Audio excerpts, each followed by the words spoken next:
Muy buenas noches a todos los participantes de este curso introductorio a la historia de la Iglesia durante las edades moderna y contemporánea, organizado por la Pontificia Universidad Católica Madre y Maestra aquí en Santiago de los Caballeros, República Dominicana. Concretamente, es obra de la Facultad de Ciencias Sociales, Humanidades y Artes. Les habla el padre Manuel Maza.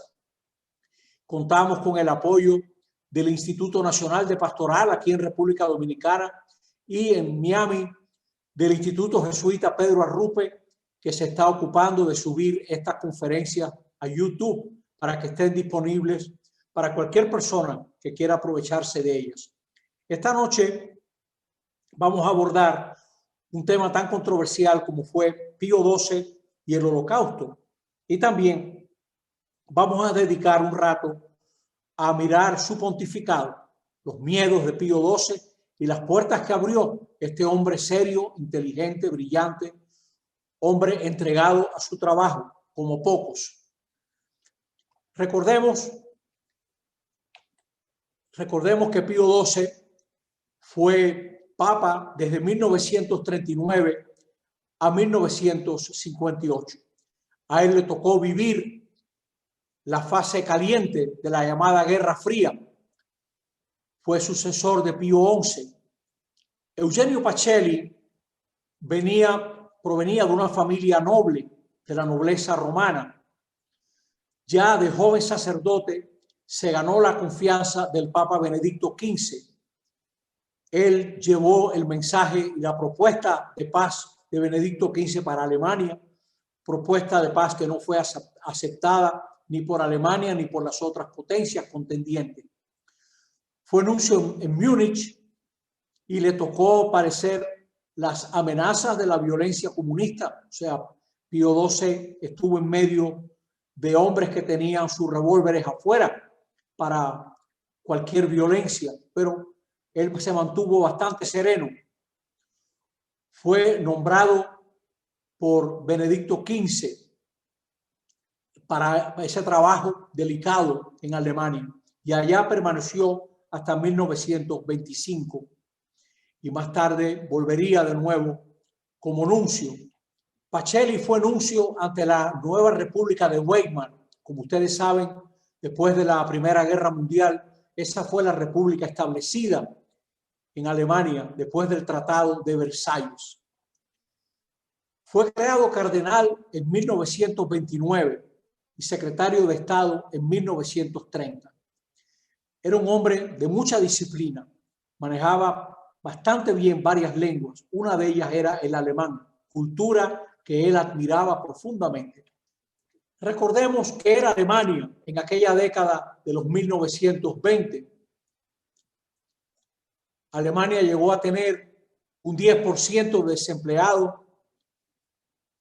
En 1920 se fundó el partido nazi y en el 1922 tenemos la marcha sobre Roma de Benito Mussolini, que estudiábamos en la clase anterior. Para 1923 los nazis son 50.000 en un partido que apenas comienza e intentaron un golpe de Estado en el que participó una gran figura militar muy querida por muchos alemanes, que fue Ludendorff, el socio, diríamos, de Hindenburg. Juntos planificaron muchas campañas. Estando preso, Hitler escribió Mein Kampf, Mi lucha, un libro muy citado, pero yo no sé mucha gente que lo haya leído. Es un libro aburridísimo. Alemania vive una crisis económica de tal magnitud que usted lo puede buscar en internet. Un dólar, llegó a valer 4.200 millones de marcos. La gente empapelaba las paredes con marcos, una moneda que no valía nada. En 1928, el partido nazi apenas tenía 2.6 del Reichstag, del voto de los diputados. Pero eso va a cambiar. Eso va a cambiar con la crisis de la bolsa de valores, que dispara de nuevo el desempleo. Ya en 1930 tiene el 18% del voto, 107 diputados. Es el año de una obra que marcó mucho el pensamiento de muchos nazis, aunque después se ha sabido que tenían las ideas, pero casi nadie había leído otro libro aburridísimo. Hubo un curioso que se atrevió a preguntarles a cada uno de los presos en Nuremberg después de la Segunda Guerra Mundial, los nazis que fueron interrogados, si habían leído el libro, y ninguno lo había leído, este libro de Rosenberg. Ahora, sabe Dios si dijeron eso, ¿no? Para lucir mejores. En las elecciones de 1932, Hindenburg derrota fácilmente a Hitler. Hindenburg es un apreciado héroe de guerra. A través de una serie de intrigas, a Hindenburg lo amenazaron que si no favorecía la entrada de Hitler en el gobierno, pues sus rivales iban a revelar una serie de operaciones con las tierras y haciendas que él poseía. Bueno, Hitler va a ser nombrado canciller. Era una fuerza política que venía ascendiendo, aunque en el 1932 perdieron una serie de escaños y los comunistas se presentaban como otra fuerza importante. Miremos un momento algunos datos de este marco histórico. Tenemos a Benito Mussolini en el poder en Italia, cometiendo violencias indescriptibles, por ejemplo, el asesinato de Matteotti, un diputado que denunció las trampas y la violencia de Mussolini, y Mussolini tuvo la arrogancia de declararse el único culpable de esa muerte y no le pasó nada, ¿no? Bertolucci le dedicó una película a este caso que se llama, creo, El Conformista. En 1929 se firman los pactos lateranenses entre Italia y la Santa Sede. Si miramos del lado alemán, en 1932, las derechas alemanas presionaban para que Hitler encabezase una coalición. Parece ser que había mucho miedo que el comunismo ganase todavía más adeptos y fuera una fuerza todavía más importante, ¿no? En unas elecciones de marzo de 1933, los nazis no llegan a la mitad del voto, no tienen mayoría, pero son una fuerza muy importante, con la que la Santa Sede, como veíamos en la clase anterior, firmó un concordato. En 1935 se aprueban las leyes sobre matrimonios entre judíos y sujetos de sangre alemana, por lo cual quedan prohibidos todos esos matrimonios. Este evento de las Olimpiadas de Berlín puede ayudarnos mucho para que usted entienda. Hitler para nosotros un monstruo, un criminal, una figura horrible, pero nosotros estamos más allá del evento. Nosotros sabemos qué fue lo que hizo Hitler en la Segunda Guerra Mundial e incluso antes. Ya en 1936, Hitler había cometido crímenes y los nazis se habían ocupado de matar comunistas o enemigos políticos. Había gente ya en campos de concentración, había presos por opinar distinto de los nazis. Y esas Olimpiadas de 1936, organizadas por los nazis, por Hitler, fueron las Olimpiadas más concurridas. Hay un caso muy famoso de un comité que se formó en los Estados Unidos, dirigido por judíos, que querían oponerse a la participación norteamericana en las Olimpiadas de Berlín. Y con el fin de averiguar si valía la pena, mandaron una comisión a Alemania que fue tratada por Goebbels a cuerpo de rey. Y esa comisión volvió diciendo en los Estados Unidos que esas reservas contra las Olimpiadas nazis eran obra e intrigas de comunistas y judíos, que Hitler era la solución para Alemania y ese pueblo estaba feliz con su líder. De 1936 al 39 ocurre la Guerra Civil Española, donde Alemania tuvo una participación muy grande, sobre todo ayuda técnica a la aviación, etc. En esa guerra, la Iglesia Católica sufrió profundamente y el catolicismo legitimó la derecha, que también cometió atrocidades, hay que decirlo también. Y esto es un tema abierto, o sea que yo creo que hoy en día se reconoce que hubo violencia terrible de ambas partes y ahora el resto de cuál más es algo que escapa a mi competencia, y sobre eso lo dejo a usted que investigue. Ciertamente que los católicos vieron en la guerra civil una cruzada, y así la definieron en una pastoral los obispos de España. Pío XI enfrentó el totalitarismo alemán. En 1937, en la encíclica Mit brennender Sorge de marzo 14, con ardiente preocupación, el Papa, como lo veíamos en la clase pasada, condenó tantos excesos del nazismo, sobre todo el aspecto racial. Esa encíclica entró clandestinamente en Alemania. Hitler se puso histérico porque se leyó en todos los púlpitos de Alemania. Y aunque la encíclica valora el Antiguo Testamento, que es tan judío, por supuesto, no protestó contra el antisemitismo ni contra la violencia antijudía. Es el año también de la encíclica Divini Redentoris, una de las mayores condenas contra el comunismo ateo, declarado intrínsecamente perverso, y se prohíbe toda cooperación de católicos con los comunistas. Estos son datos que nos ayudan a entender el marco. El 18 de marzo, en Austria, se conoce un documento que se felicita por la unión de Alemania con Austria, lo que se llama, creo que, el Anschluss. O sea, los alemanes entraron en Austria y tomaron posesión de Austria. Y el cardenal Initzer apoyó a los nazis para que realicen un plebiscito futuro, y también apoya que Austria pertenezca y se una a la Alemania nazi. Eso fue algo público. Pío XI autorizó al jesuita alemán Gundlach, Pío XI, que es diríamos, el pensador detrás de la encíclica secreta de Pío XI, que nunca fue publicada, Humani Generis Unitas, que fue encontrada en los papeles de John Lafarge.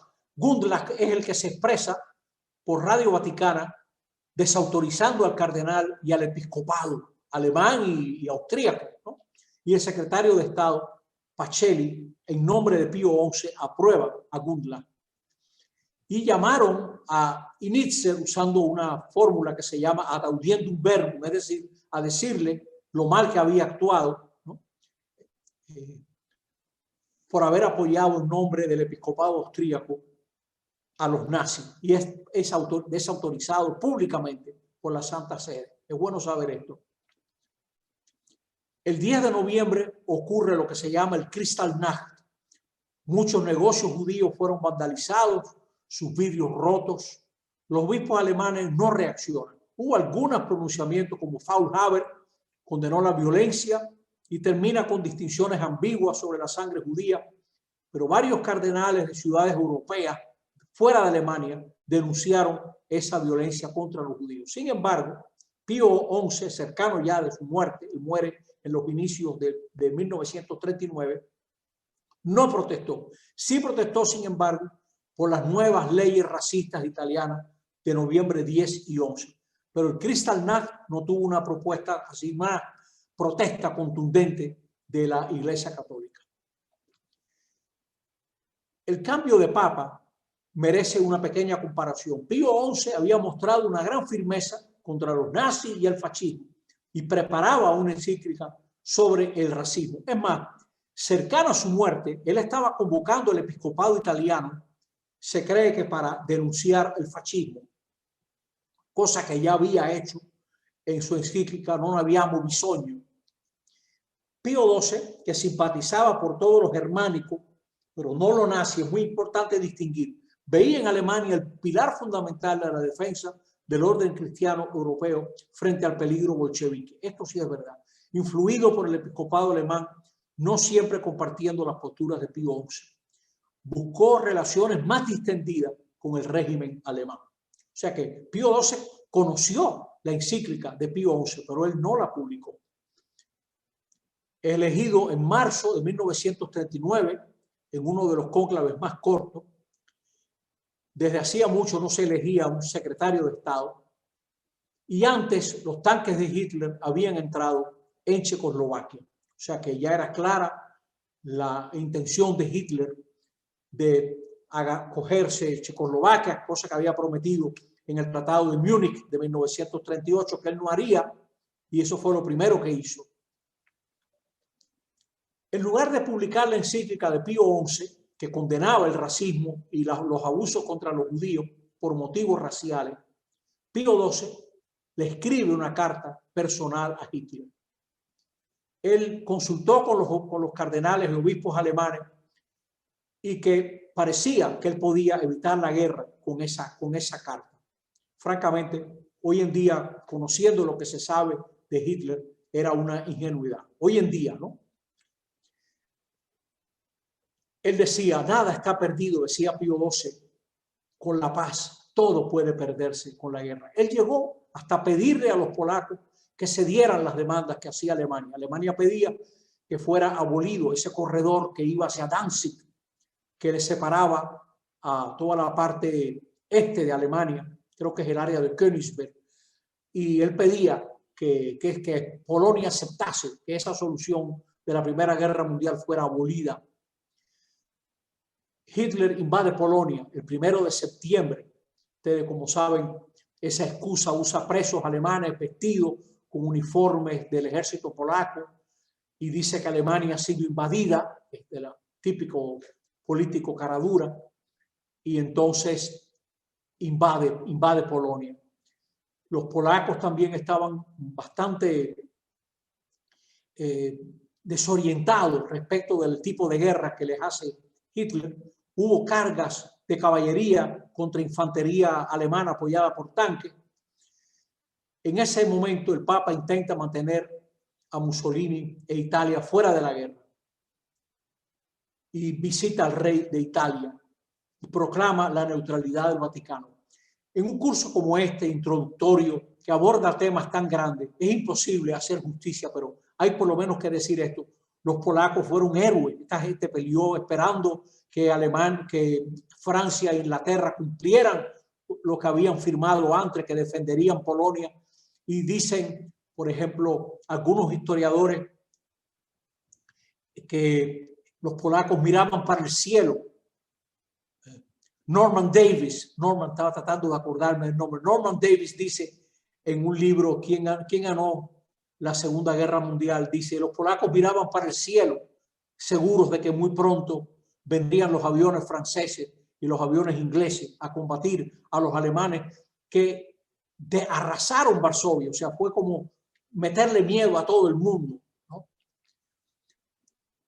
Pío XII siguió hablando contra la guerra y siguió tratando de luchar por la neutralidad italiana. Se conserva este comentario de Benito Mussolini: el Papa pierde siempre la ocasión de callarse y en algún momento habrá un campo de concentración también para el viejo del Vaticano si no deja de litigar por la paz. ¿Qué principios dirigían la política de Pío XII durante la guerra?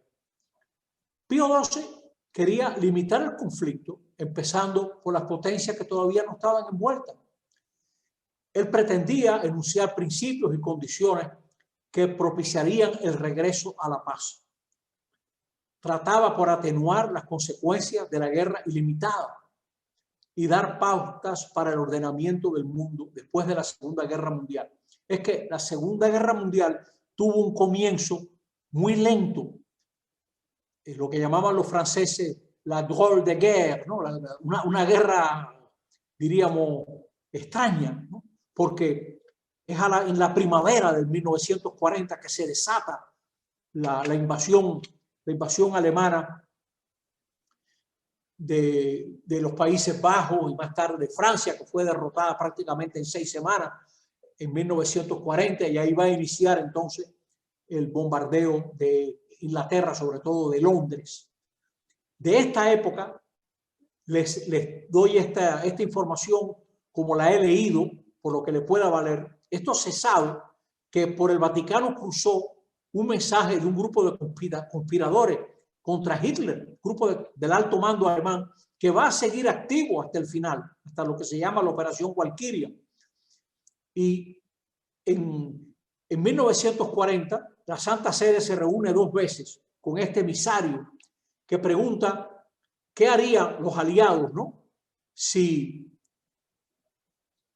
el alto mando alemán disponía de Hitler. Detrás de esto estaba Wilhelm Canaris, que como saben, más tarde en la guerra va a participar en una conspiración. Y eso es lo que ellos preguntaban. Ese mensaje cruzó hacia los ingleses, pero no se conserva ningún rastro de ninguna respuesta inglesa que haya cruzado por el Vaticano. Quisiera llegar a Londres este mensaje en el que se pedía negociar condiciones de paz con un nuevo gobierno alemán después del derrocamiento de Hitler. El Papa aceptó poner en contacto a la disidencia alemana con el gobierno inglés. Lo comunico como lo he leído, ¿no? Pío XII condenó la invasión rusa de Finlandia, como saben, que es algo que la gente olvida. Stalin fue aliado de Hitler hasta la invasión de 1941, la Operación Barbarossa, en junio de 1941. Es más, Hitler desata la Segunda Guerra Mundial seguro de que tiene guardado el lado oeste, el frente ruso, se lo garantiza Stalin con un tratado de paz. Hay que decir también que Stalin varias veces durante los años 30 le pidió a Francia e Inglaterra que juntos derrocaran a Hitler en ese momento que Hitler era débil, pero ni Francia ni Inglaterra estaban dispuestas a ir a una guerra.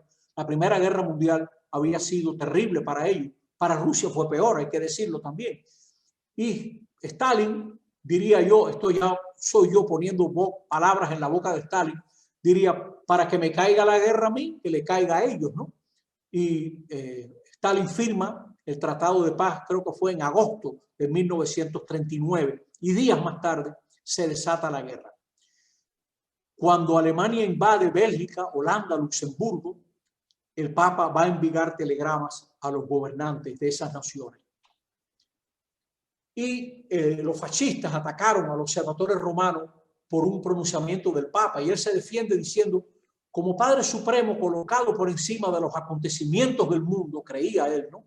Y que había evitado el uso de términos políticos como el término invasión, que habría supuesto una toma de posición. Deberíamos de pronunciar palabras de fuego, pero solo nos retiene el hacerlo, el saber que si hablásemos haríamos la situación de aquellos infelices aún más dura, dice Pío XII. Esto va a ser, aquí usted tiene como la actitud básica de Pío XII. Yo no voy a crear más problemas de los que ya existe a nadie, a ninguno de los que está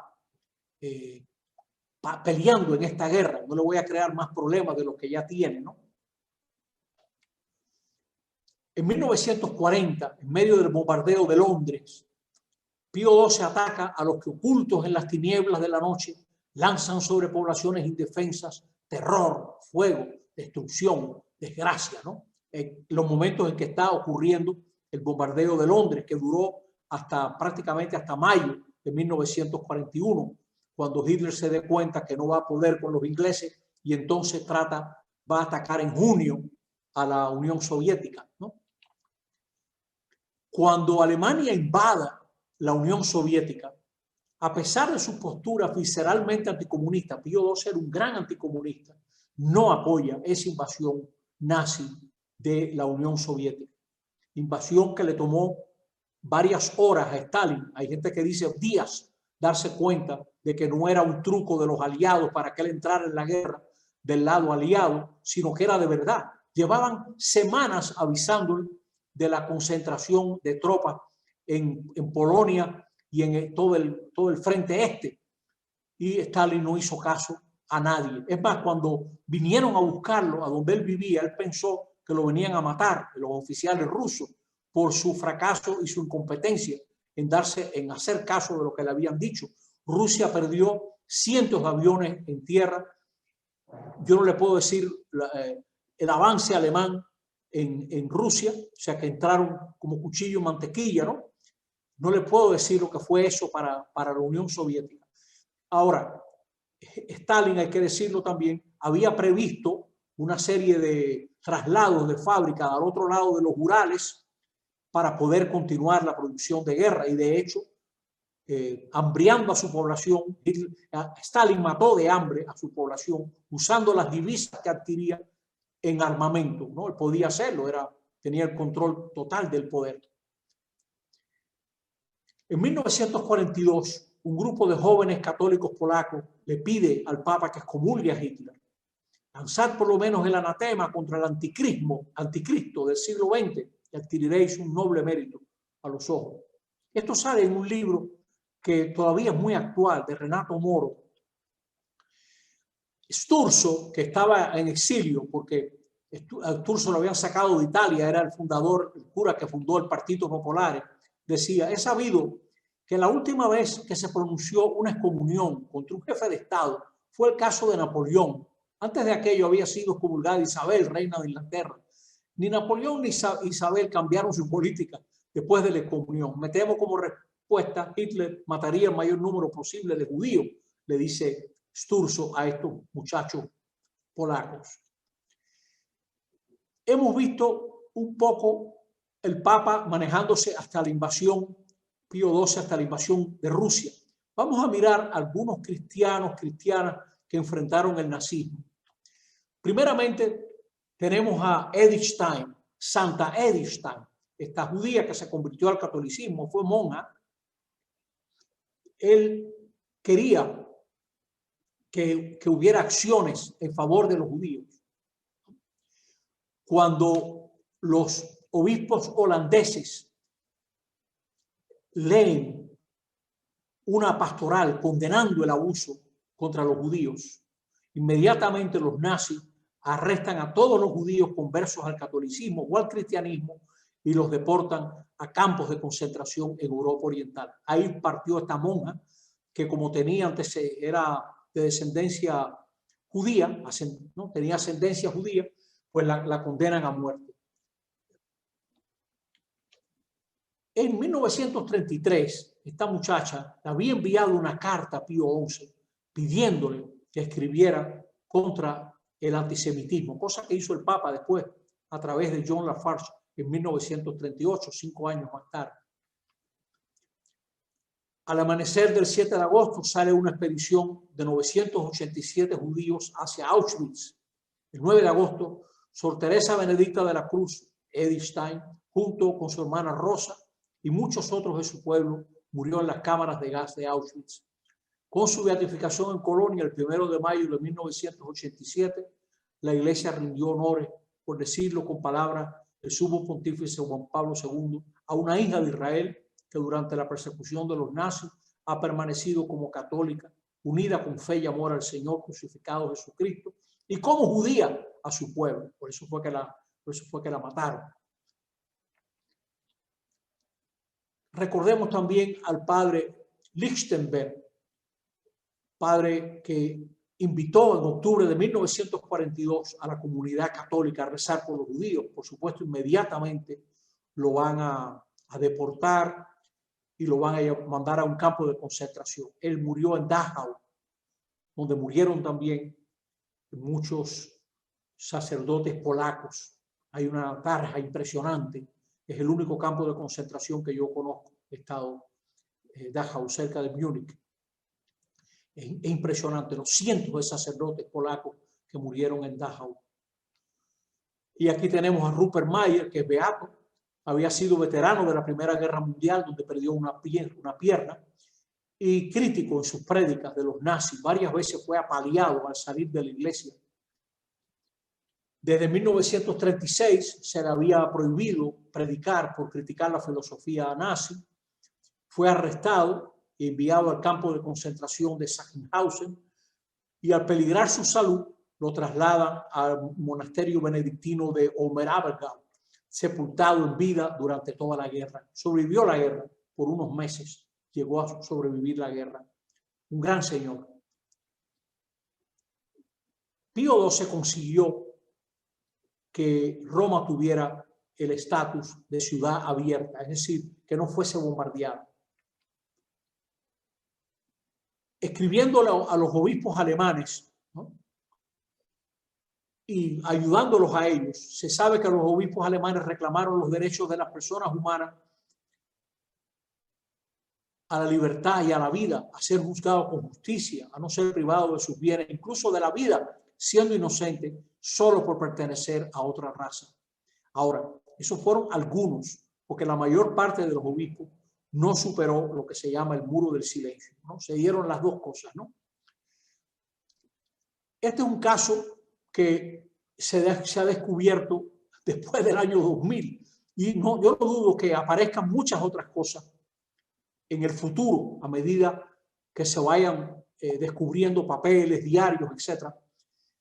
Gino Bartali era un héroe de Mussolini. Él ganó el Tour de France antes de la Segunda Guerra Mundial.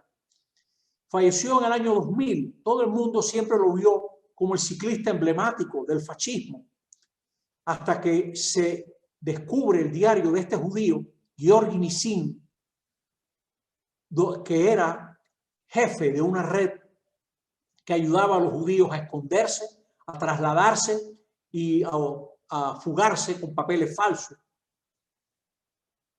Y se sabe que en los manubrios de la bicicleta y en el caballete de la bicicleta, en esos tubos de la bicicleta, Bartali llevaba papeles que permitían a los judíos moverse dentro de Italia hacia, diríamos, hacia Suiza o hacia otros lugares para poder escapar.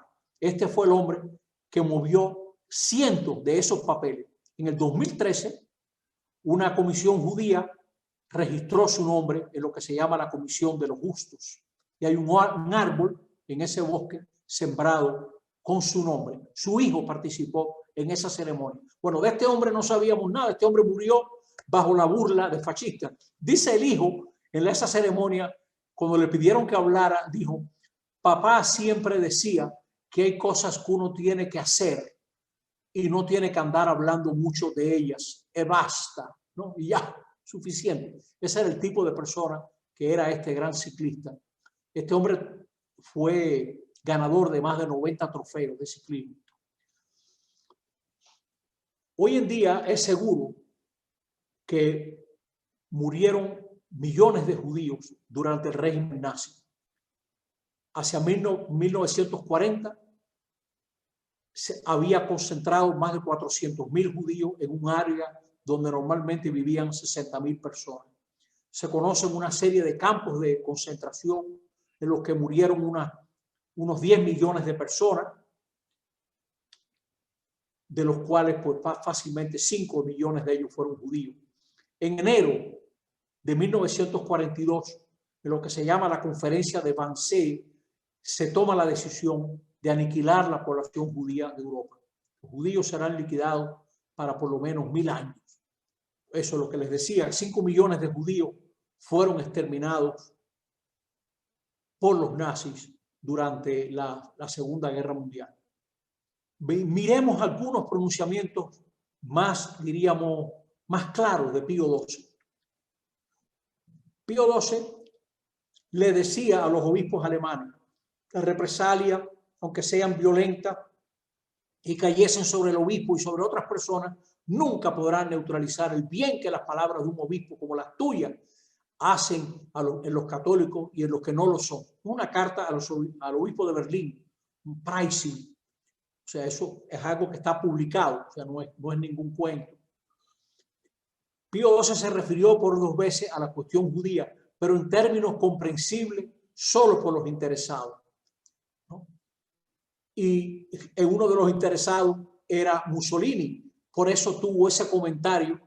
Dice: ese discurso es digno del párroco de Predapio, el pueblo de Benito Mussolini, ¿no? En Emilia-Romagna. O sea que Mussolini entendió bien lo que el Papa estaba diciendo. Y en su radiomensaje el Papa hablaba del compromiso, no descansar hasta que todos los pueblos hubiesen mucho que trabajasen por el servicio de la persona y de su comunidad ennoblecida en Dios. La humanidad debe este compromiso a los cientos de miles de personas que sin la menor culpa, a veces solo por razones de nacionalidad o estirpe, no usa la palabra raza, son destinadas a la muerte o a un progresivo deterioro. Esto es de los pronunciamientos más elocuentes de Pío XII. En un discurso a los cardenales, emplea términos diplomáticos. Nuestro ánimo, 2 de junio de 1943. Nuestro ánimo responde con solicitud especialmente atenta y conmovida a las peticiones de aquellos que se dirigen a nos con ojos ansiosamente implorantes, sacudidos como están por razones de nacionalidad o raza, por mayores desgracias y por agudos y grandes dolores, y destinados a veces sin la más mínima culpa a exterminadoras presiones. Es de las palabras más claras de Pío XII. Pero no usa estas dos palabras. Esto es el análisis de Renato Moro. No usa la palabra judío ni usa la palabra nazi. ¿No? ¿Por qué? ¿Qué hubiera pasado? Ciertamente se hubiera dificultado la labor de los nuncios. La protesta habría incluido al Papa había excluido al Papa de una eventual función de mediador que todavía él pensaba. Probablemente había provocado represalias. Recuérdense la pastoral de los obispos y pastores de Holanda, que provoca el envío a los campos de concentración de muchísimas católicas que habían sido judías, ¿no? En sus intervenciones no menciona ni a los judíos ni a los alemanes. Por eso va a ser que después de la Segunda Guerra Mundial, en los años 60, en esta obra que se llama El Vicario, de Hofhuth, se condena a Pío XII. Dice, un vicario de Cristo que ve estas cosas y permanece en silencio por razones políticas de Estado, quien aplaza la cuestión, aunque sea un día solo, un papa así, es un criminal, ¿no? O sea, esto lo cita Renato Moro. Este es un libro que francamente lo recomiendo, es una gran investigación, pues a lo mejor hay otras más recientes, mejores. Esta es la que yo conozco mejor, fue publicada en el 2004, pero ya había salido antes en italiano. Este es un señor muy serio, la Iglesia y el exterminio de los judíos, catolicismo, antisemitismo y nazismo. Y ya que estoy hablando de él, él es de los que piensa que dentro del catolicismo había un profundo antisemitismo común a muchos pueblos de Europa. De 1940 es una crítica del cardenal Tisserand, francés. Dice, temo que la historia tenga que reprochar a la Santa Sede el haber llevado a cabo una política cómoda para ella misma y poco más. Y todos se fían del hecho de que nadie de la curia sufrirá daño alguno desde el momento en que Roma ha sido declarada città aperta, ciudad abierta. Es una ignominia, decía Tisserand. O sea que no todo el mundo estaba de acuerdo con la forma en que se iban manejando las cosas. Y este es un testimonio interesantísimo. Él dice, Angelo Giuseppe Roncalli, ¿no? Entonces estaba en Turquía, creo que era delegado apostólico, escribe en su diario, me pregunto si su silencio, el de Pío XII, acerca del nazismo, no es juzgado negativo. O sea, dice él, con esa maravillosa forma eclesiástica de decir las cosas, no me pregunto, no mi domando, será que dice, ¿no? Si no sería juzgado negativo. Pero a veces, para que usted vea, la represión nazi era tan grande que los mismos pastores polacos no publicaban los documentos enviados que condenaban los excesos cometidos en Polonia, porque traía más represalias. Cuando la conferencia de Casablanca diga que Alemania debe rendirse condicionalmente, Pío XII expresó su desacuerdo. O sea, Pío XII pensaba que todavía en ese momento se podía buscar no una rendición incondicional, ¿no? El Papa muchas veces se sentía llamado a apoyar a la jerarquía local. Temía ofender el sentimiento nacional, el miedo a manquistar a los fieles con Roma. Se podía cuartear la fidelidad de los católicos sometida a grandes presiones, ¿no? Y había figuras eclesiásticas, por ejemplo, el nuncio Orsenigo, no sé si es el que vemos en la foto, no lo puedo afirmar, aconsejaba una política distensiva y se mostraba casi aterrado ante cualquier manifestación de divergencia, ¿no? Orsenigo tenía ese tipo de postura. Vamos a hablar ahora de algunas impresiones favorables sobre Pío XII, en defensa de Pío XII. Pablo VI, que lo conoció personalmente, que trabajó con él en la Secretaría de Estado, Pablo VI autorizó la publicación de documentos relativos al conflicto. Y varios autores concluyen, dado el control a que estaba sometido el Vaticano en aquel periodo, las intervenciones pontificias fueron suficientemente eficaces y comprensibles. Pero yo no soy un especialista en esto. Yo pienso que las dos palabras pues son discutibles, ciertamente. A lo mejor una persona que sepa más pues podrá dar una opinión más fundamentada. Yo conocí en Roma a un monseñor, se llamaba Marcello Camisasa, que me contaba mientras me llevaba a lo que se llama el Archivo de los Asuntos Eclesiásticos Extraordinarios, que es también un archivo secreto, o secreto porque no está abierto al público en general, aunque si uno tiene credenciales de una universidad, te dejan entrar. Y él me iba explicando dónde estaba escondido debajo de esta escalera fulano, aquí hicieron un cuarto especial para tal familia. En el Vaticano había muchos judíos escondidos y otra gente que los nazis estaban buscando, que se salvaron, ¿no? Este es el caso tal vez más notable, el rabino de Roma, Anton Zeller, que trató con Pío XII cuando los alemanes exigieron 50 kilos, exigieron no sé cuántos kilos de oro, ¿no?, para satisfacer una demanda de la Gestapo de Roma. Y este hombre, después de la guerra, abrazó el catolicismo y se bautizó, él y su hija. Y cuando le preguntan, ¿qué nombre usted se va a poner como católico? Y él pidió llamarse Eugenio, en honor de Eugenio Pacelli, que lo había ayudado a él durante la guerra. O sea que hay que decir también estos testimonios. Las puertas mismas del Vaticano y las de los edificios extraterritoriales de la Santa Sede en los que la policía no podía entrar, así como las de los conventos y monasterios, se abrieron para salvar a los judíos durante la ocupación nazi. Eso es un hecho que yo creo que nadie discute, porque Pío XII tiene grandes enemigos y gente que ha escrito con perdón, ¿no?, de la gente que tal vez se crea que es la gran cosa. Por ejemplo, el Papa de Hitler, ¿no?, ese libro es un disparate de tapa a tapa, porque él se presenta como si él estuviera revelando lo que nadie sabe, y ahí no hay un solo documento que no sea público.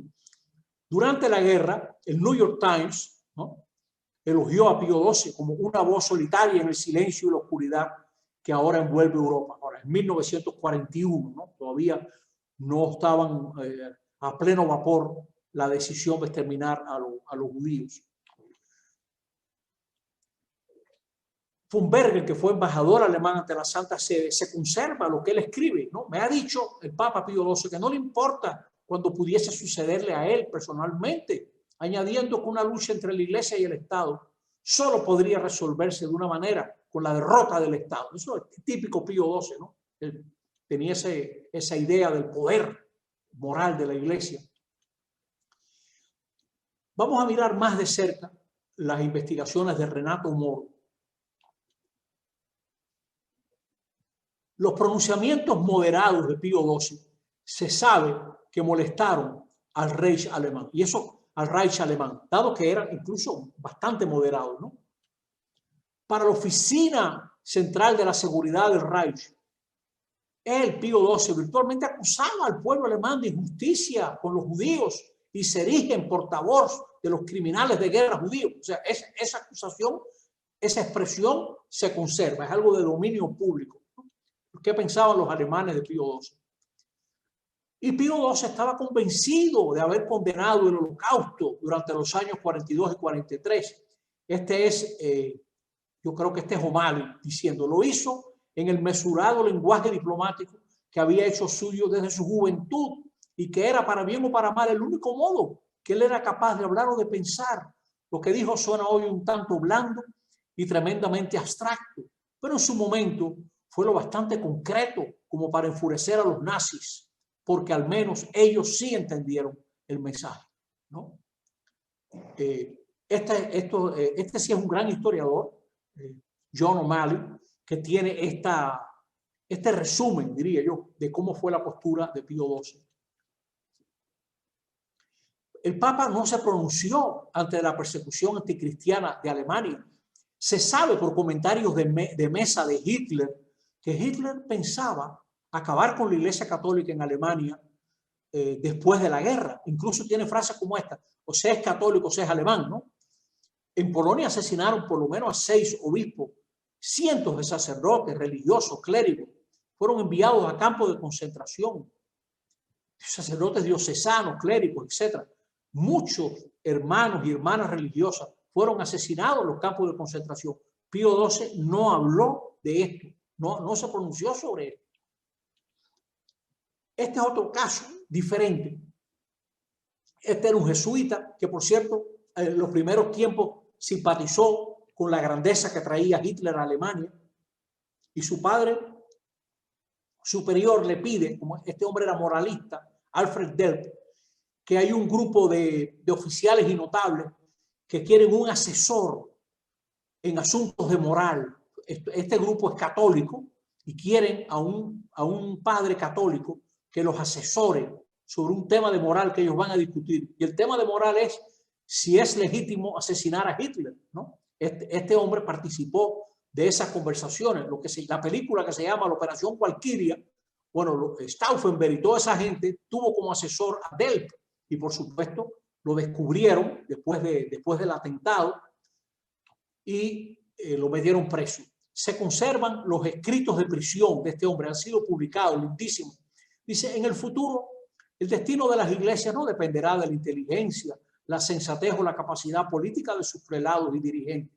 Dependerá más bien del retorno de las iglesias a la diaconía, al servicio de la humanidad, a un servicio que debe responder a las necesidades de los hombres, no a nuestros gustos y nuestras costumbres. De una comunidad eclesial, por muy probada que sea, el Hijo del Hombre no ha venido para que los sirvan, sino para servir. Basta poner bajo esta ley las diferentes realidades de la existencia eclesial y medirlas con este criterio para saber lo que de verdad es necesario, decía este padre. Nadie creerá en el mensaje de la salvación y del Salvador mientras no nos comprometamos hasta dar la vida en el servicio de los hombres en necesidad física, psíquica, social, económica, ética o de cualquier tipo, dijo este señor que hizo sus votos esposados y murió ejecutado por los nazis. Ya que estoy hablando de esto también, esto es un curso que se centra en la Iglesia Católica, pero es imposible no mencionar a Dietrich Bonhoeffer, pastor luterano de la Iglesia Confesante. Cuando grupos protestantes reconocieron a Hitler como su gran líder, un grupo protestante disidente fundó la Iglesia Confesante, y entre los grandes hombres de esa iglesia estaba Dietrich Bonhoeffer. Se conservan sus escritos, lo descubren al final de la guerra, lo apresan y lo matan, lo ejecutan pocos días, pocas semanas antes de que su campo de concentración fuera liberado. Este es un hombre extraordinario, un hombre de una fe, de un tesón, de un evangelio vivo cuando uno lee a este pastor protestante, un gran señor, ciertamente. Bueno, otros pronunciamientos de Pío XII. El secretario de Pío XII dice, Pío XII no conocía la realidad de los hechos.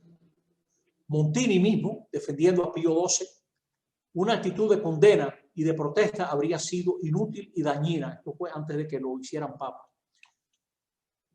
Pablo VI abrió los archivos vaticanos, donde 4 jesuitas trabajaron. Yo conocí a uno de ellos, el padre Blé. Publicaron 11 volúmenes entre 1966 y 1981, pero la controversia continuó. Y Juan Pablo II de nuevo nombró otra comisión, trabajó 2 años y se disolvió. Todavía se discute en base de qué criterios juzgar a Pío XII. Los críticos exigen una postura profética, dice O'Malley, sin mirar el contexto en el que se movió este hombre.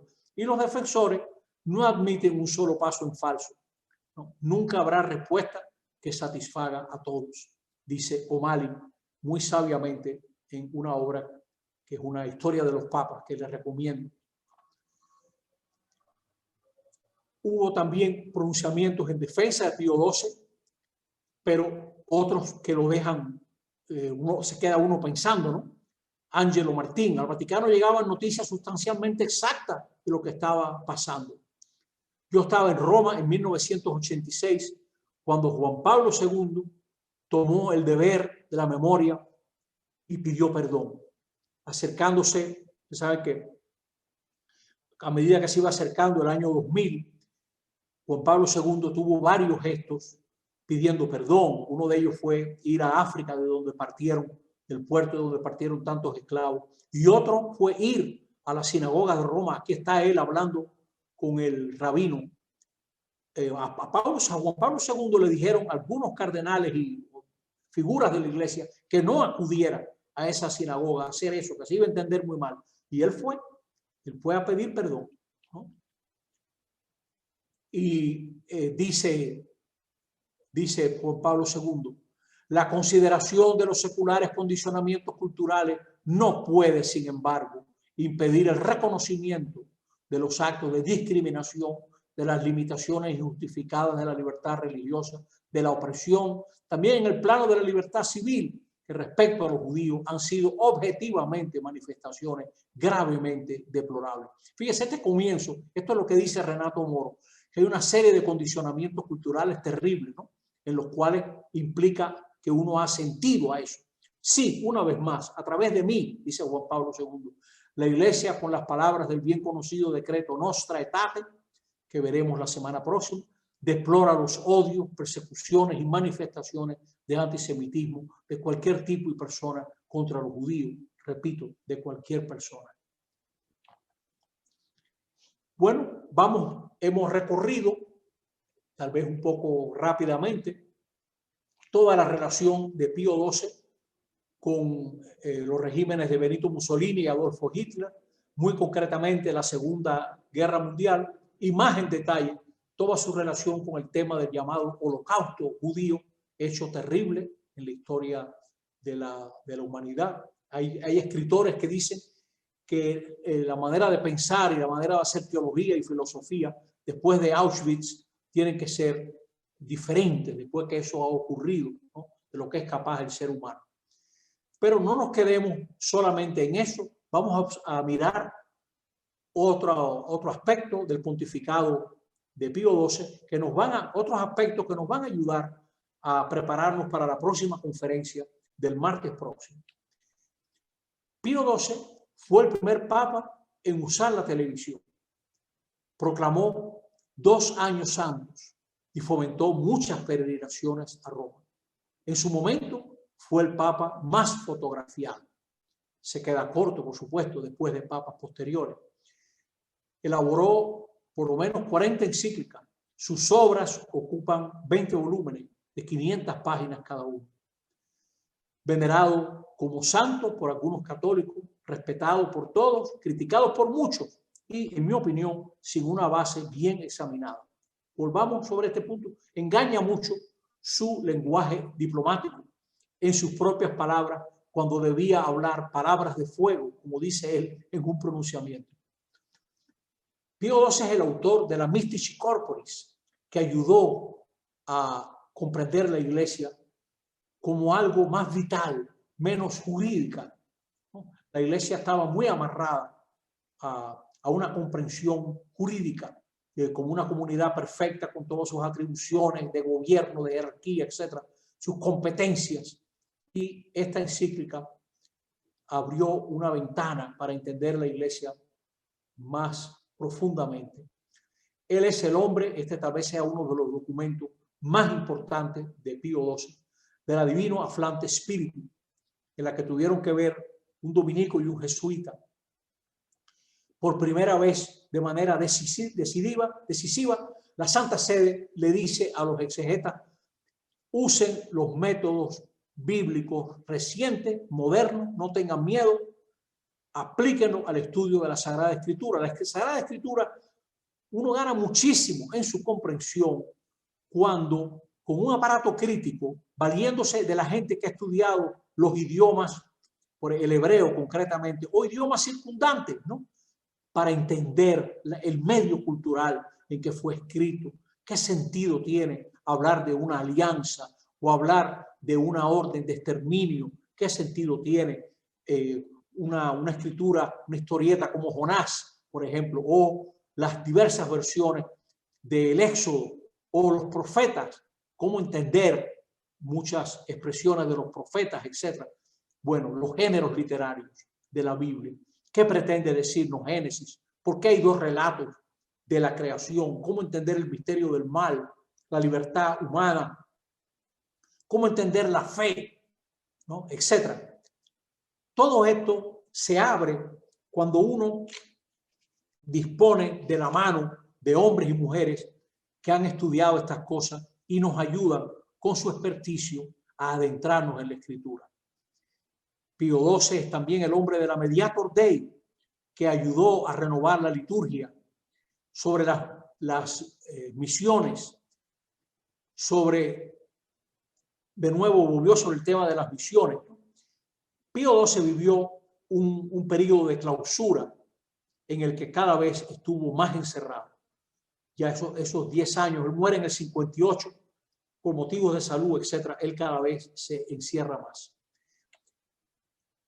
En el radiomensaje de la Navidad es el Papa que por primera vez alaba a la democracia de manera tan extensa después de los amargos sufrimientos de los regímenes totalitarios, por ejemplo, de Alemania, de Rusia, de Italia. Aleccionada por la amarga experiencia, la gente se opone hoy cada vez más a los monopolios de poder dictatoriales que no responden ante nadie y a los que no es posible derrocar. Desean un sistema de gobierno más compatible con la dignidad y libertad de vida a los ciudadanos, ¿no? O sea, es tal vez el Papa que más elogia la democracia. Es el hombre también de la democracia cristiana, la va a apoyar muy resueltamente. Pío XII excomulgó a todo el que votase por los comunistas después de la Segunda Guerra Mundial. De 1950 es la encíclica Humani Generis, usando parte del título de aquella encíclica de Pío XI. Y en este momento el Papa tenía miedo de la nueva teología. Se rechazaban las doctrinas evolucionistas, existencialistas, historicistas. Su infiltración en la teología católica, en particular, se advertía contra la presentación de los dogmas con la categoría de determinadas corrientes filosóficas contemporáneas. Él fue claramente movido del miedo que él escribió esto. Y le prohibió enseñar y puso bajo custodia las obras de muchos teólogos. Déjeme mencionar algunos, por ejemplo, un hombre, un pensador como Jacques Maritain, o con Yves Congar, el dominico Chenu, otro dominico ilustrísimo que tenía toda una reflexión sobre la teología del trabajo, Congar sobre el Espíritu Santo, sobre la Iglesia, Ranner sobre los escritos de teología sobre tantos temas diferentes, y ese tema del cristianismo anónimo, Bouillard, otro jesuita, un gran estudioso de Karl Barth. Cuando a Bouillard lo retiran de la enseñanza, se dedicó a estudiar a Karl Barth y publicó esos famosos 3 volúmenes sobre Karl Barth. Y Henri de Lubac, que es una obra inmensa, tal vez la obra más famosa de él es una meditación sobre la Iglesia que le encantaba a un joven monseñor llamado Giovanni Battista Montini, que más tarde sería Paulo VI, etc. Todo el movimiento de los sacerdotes obreros franceses cae bajo sospecha. O sea, fue un momento de mucho miedo, ¿no? Aquí no puse a Teilhard de Chardin, etc. Muchísimos escritores y pensadores que caen bajo este sombra de miedo, de herejía, que va a retrasar. Y durante los últimos años de Pío XII, los cardenales Ottaviani y Pizarro tomaron medidas para oponerse a varios teólogos, ¿no? Divino Aflante Espíritu no libró de sospechas a muchos estudiosos católicos que empleaban los nuevos métodos, ¿no? Y en 1953 los obispos de París, Lille y Lyon, ¿no?, le dieron un pare al experimento de los sacerdotes obreros, ¿no? Pronto prevalecieron las cautelas y temores ante una hipotética infiltración de los comunistas entre el clero, divulgada de forma interesada por la prensa religiosa o progubernamental. Algunos sacerdotes desobedecieron.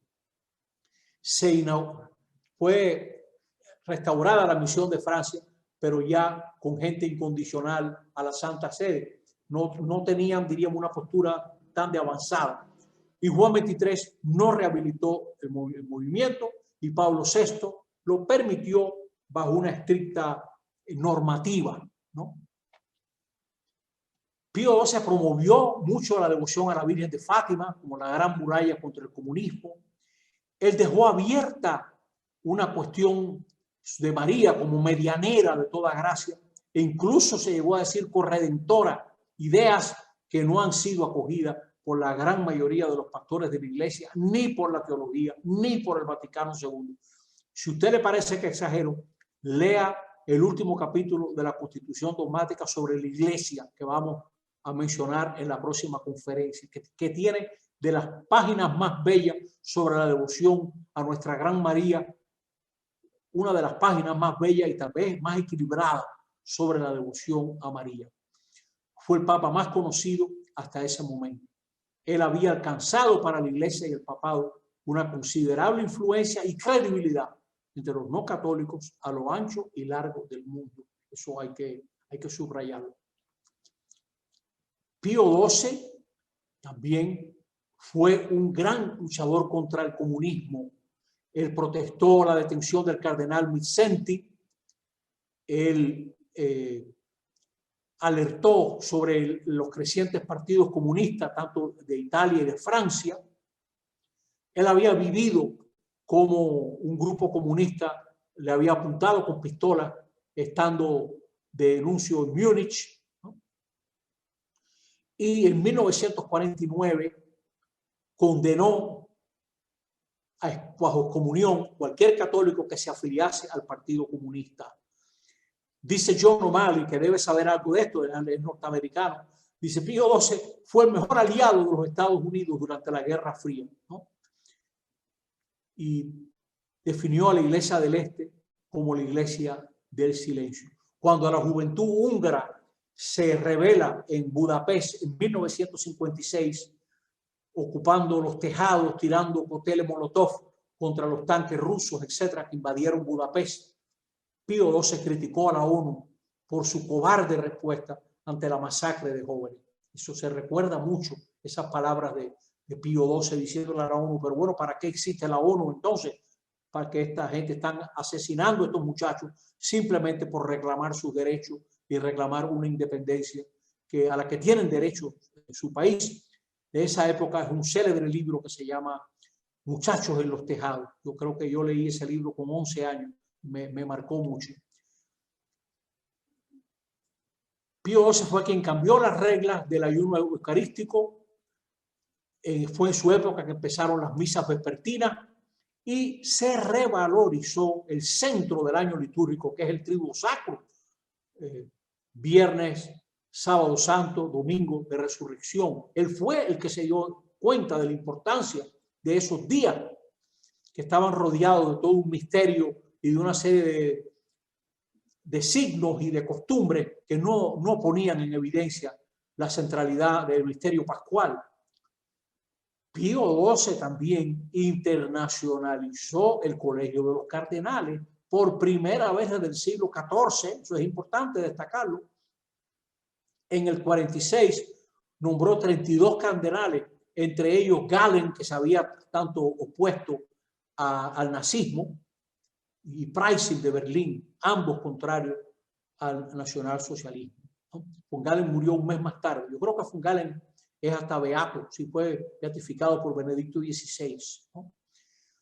Y en el 53 volvió a internacionalizar el Colegio de Cardenales, ¿no? Redujo los italianos a 1/3, ¿no? Durante su pontificado creó 500 nuevas diócesis en el mundo y fue el hombre que definió el dogma de la Asunción de María, Pío XII. Él nombró a Montini arzobispo de Milán. Ahí se sabe que hubo alguna desavenencia con el Papa Pío XII. Montini trabajaba en la Secretaría de Estado, tenía un rodaje tremendo, mucha experiencia, y lo pronto lo vemos allá en Múnich, en Milán, perdón, y no lo van a nombrar cardenal. Casi siempre esa sede era algo que iba, ¿no? Si uno lo nombraban arzobispo de Milán, lo próximo era nombrarlo cardenal, pero él no lo nombró. En cambio, Juan XXIII, de las primeras cosas que hizo fue nombrarlo cardenal, ¿no? A este hombre que ya era secretario de la Conferencia Episcopal Italiana, siendo arzobispo de Milán. Cuando el cónclave que eligió Juan XXIII, ¿no? le comentaron a Sol Alinsky, que era un gran luchador de luchas populares, ¿no?